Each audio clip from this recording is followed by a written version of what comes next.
Karštas reportažas apie karštas naujienas. Laikraščiai, tai yra internetiniai dienraščiai, portalai mirgėte mirga įspėjimais apie praėjusias ir būsimas elektromagnetinės audras. Tam tikra prasme kategorija, į kurią žinutė SOS nukreipta, yra tik tai tie, kurie turi problemų su kardiovaskuliarinė sistema, tai yra kraujo širdies ar kraujo spaudimo problemos. Tačiau susiimti visiems vertėtų, todėl kad ką tai reiškia problemos širdininkams? Tai reiškia, kad dėl to, kad elektromagnetinės audros metu organizmas tam tikrų lygių, tai yra sufiksuojama tik aparatūra, yra specifiškai gausiai niurkomas, purtomas, judinamas tokiais virpesiais, kurie iš esmės įtakos turi būtent ląstelių vidiniams procesams, tai yra tam tikra prasme žmogaus ląstelės patiria žemės drebėjimą. Ką tai reiškia? O tai reiškia, kad viskas daug labiau ir daug aktyviau juda kruta. Jeigu kraujo pagrindą sudaro baltymai. Dabar, mielosios šeimininkės ar smaližiai, prisiminkite, kaip vaikystėje mamos gamindavo morengus, kaip gamindavo kremus, plaką, baltymą arba baltymą sumaišytą su riebalu. Tai yra plakam sviestą, grietinę ar plakam kiaušinio baltymą, ką gaunam? Ganėtinai tirštą ir standžią putą. Tai vat lygiai taip pat, kai sako, nuo saulės audros bus problemų širdininkams, tai apima procesus primenančius būtent kremo ar morengo gamybą. Kraujas susiplaka nuo mikrojudesių ir ima tirštėti. Ką daro organizmas, kai kraujas tirštėja? Įmamos skysčių atsargos. Skysčių atsargos, kuriomis pirmiausia naudojasi kraujas, yra limfa. Tai reiškia, yra siurbiama iš limfos papildomas skystis, kad skystinti kraują. Vėlgi, jeigu kuo didesnis uždegimas žmogaus organizme, besimptomis uždegimas, tuo daugiau problemų su krešėjimu, skystinimu, ir šitie procesai yra labai kraštutiniškai reakcingi. Kitas dalykas, jeigu žmogus yra uždegime arba ilgą laiką gyveno be draugystės su omega balanso teorija, tai yra riebiųjų rūgščių balanso, reiškia, jo inkstų ir kepenų ląstelės specifiškai buvo sulėtėjusios dirbti, gyventi, šalinti. Joms buvo gerokai sudėtingiau, nes trūko reikalus palengvinančių medžiagų, kokybiškų amortizatorių, kaip elementariam dviratį. Ir ką? Tai reiškia, kad dalį toksinų organizmas pagal standartinę visų mokslų ir medikų pripažįstamą programą šalindavo į limfą. Tai įsivaizduokite situaciją, kas vyksta, jeigu dabar tokioje situacijoje SOS, tikrai rimtų, stiprių elektromagnetinių audrų fone organizmas siurbia atgal, tai yra perskirstos, taigi didelius kiekius limfos. Taigi ten esantis toksinai, tam tikrą prasme, irgi yra sujudinami, jie sužvėrėja, nes jiems lieka mažiau vietos, jie aktyvuojami. Ir reiškia, organizmas yra priverstas papildomai reaguoti. Tai reiškia, kad jeigu žmogui yra, taip sakant, kabutėse viskas tvarkoje, kol kas dar su kardio sistema, tačiau jo organizme yra uždegimas, jam irgi galioja apogrifas SOS saulės audra. Nes reiškia, jog organizmas suaktyvės detoksikacijos procesai, nes nenori kažkokį tai kiekį limfos, vis tiek organizmas perpumpuos į kraują, nes toks yra bendras procesas ir tokia yra reabilitacinė procedūra mikroelektromagnetinio purtymo fone. Taigi, jeigu žmogus turi išreikštas problemas su alergija, odos reakcijomis, elektromagnetinio audrų fone, jam gali paaštrėti kosuliai, gali atsirasti daugiau ir aktyvesnių bėrimų, nes reiškia limfa, kurios liks mažiau, gali savo krovinio tiesiogiai ims šalinti jau per odą greitesniu keliu. Kitas dalykas, kodėl oda sureaguos.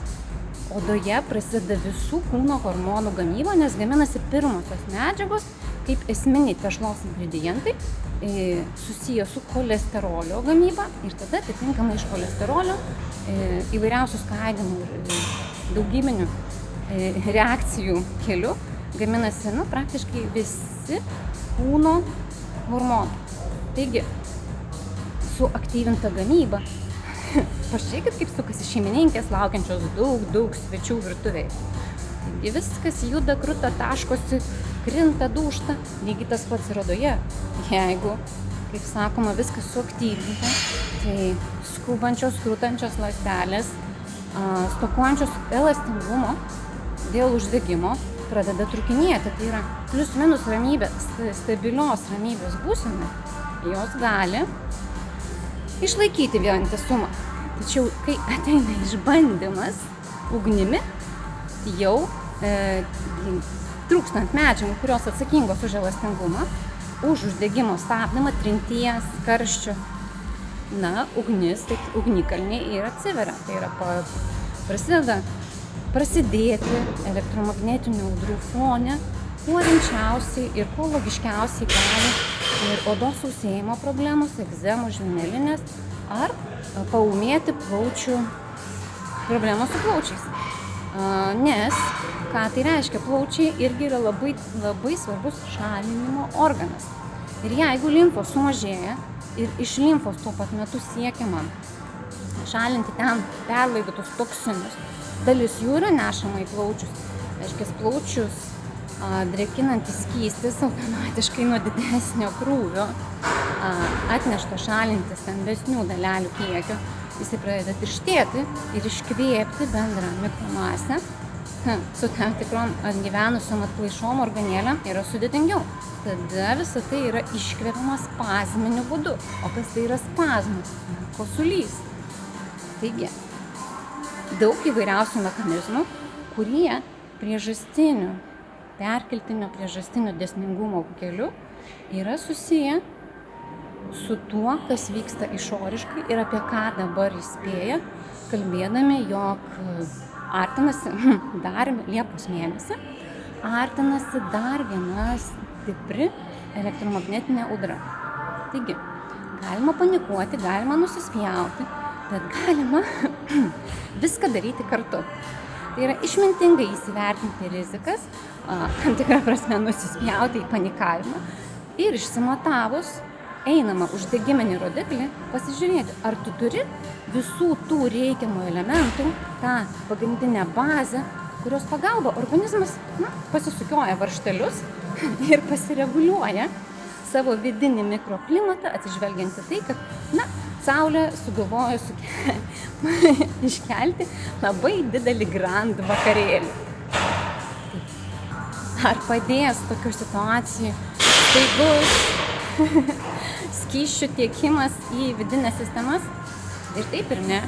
Todėl, kad tuos skysčius kokybiškai paskirstyti reikalingas kokybiškai veikiantis žarnynas. O jeigu jūsų organizme užslėpta disbiozė, kas praktiškai yra daugelio žmonių organizmuose dėl to, kad maiste natūraliai trūksta tokio didelio kiekio vandenyje tirpių skaidulų, koks patenkintų mūsų viso ilgo tiesių žarnyno poreikius. Tai tam, kad apsirūpinti vandeniu, pirmiausiai reikia apsirūpinti vandenyje tirpiu maistu gerosiomis bakterijomis, apie kurį vėlgi daug informacijos galite rasti. Zinzino vandenyje tirpių skaidulų, tai yra zinobiotika aprašymai. Elementaru, paprasta, galima spyriotis, o galima pasitelkti jau sukurtas priemonės, tai yra jau išrastą dviratį ir kokybiškai juo mėgautis. Antras dalykas, arba pirmas dalykas, kuris net svarbesnis už mikrobiotą, vėlgi yra išsimatuojat, susireguliuojat kasdienę riebiųjų rūgščių porciją. Tai yra, reikia savo tiekti tuos amortizatorius ir stabilizatorius, kurių pagalba organizmas, taip sako, jūsų vidinės ląstelės, imuninė sistema, kurią vargu bau ar kuris nors gali sukontroliuoti, kad ir kaip būtų drąsiai tikėtų, jo gali, šansų mažai. Tai yra, kad imuninė sistema galėtų tau švilpauti ir pasakyti, aš katinas, kuris vaikšto vienas ir darau taip, kaip man patinka. Kad čia aplinkui saulė tužmingai ūžia. Taigi, jeigu kam nors kliūna, jog čia reklama, tai taip, čia tikrai reklama, bet kabliukas tame, jog šita reklama gali, kaip pasitarnauti ir daugam, praktiškai kiekvienam palengvinti gyvenimą. Tai juk smagu. Jeigu labai reikia ligoninės, gydytojų priimamai aplankyti, tai nuneškit jūs jiem gėlių. Padovanokit sodo braškių krepšelį, pririnkit mėlynių miške, nueikit aplankyti, tiesiog taip. Apsidžiaug žmonės, šypsena, atgal apdovanos. Taigi smagu bendrauti su visais laborantais ir kolaborantais, visuomet galimybių rasis. Bet geriau tą daryti kokybiškais sąnariais, kokybiška smegenų, kraujotakos, virškinamosios sistemos sveikata, kaip sakoma, pasirūpinus. Taigi, gerbiamieji, labai standartiniu ir kokybiškai įprastu scenarijumi sakau štai ką. Vietoj to, kad spausti po video patiktuką, spauskite komentaruose įdėtą nuorodą. Pasirūpinkite savimi ir pasirūpinkite savo ląstelių ir savo žarnyno sveikata, kurie jums už tai, kaip draugiškai ir kaip kokybiškai padėkos.